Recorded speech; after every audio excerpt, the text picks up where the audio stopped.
This week on the podcast, my guests spent 8 years in the jungles of Papua New Guinea.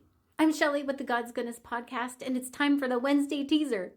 They did not have any first world problems there. They had real problems. And what was amazing is they were doing things that reached the hearts of other tribes deep in the jungle. And they got invited to this one tribe, and they're like, what am I going to do with these people? I don't speak the language, and I don't have any missionaries to send them. So Pastor John was like, what do I do? So he held them off for a few months. But in those few months, they did something that he never anticipated. They invited him to teach them what he was teaching this other tribe that he was with. But they didn't even know the details of what he was teaching them.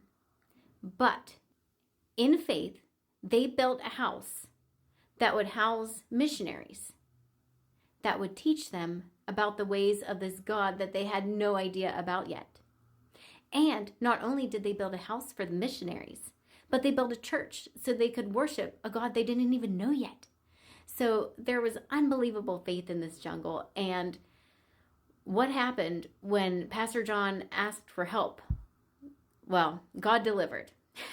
And it was faster than he had anticipated. So check it out. It's amazing. And you'll be blessed to hear these stories because they'll encourage your heart. And I feel God wants to speak to everybody in every episode. So see what he has to say to you in this episode. You might be pleasantly surprised. If you don't know where to find a podcast yet, you can check out the usual places such as Spotify or Apple Podcasts. And don't forget, share it with a friend and hit the follow button so you can follow along.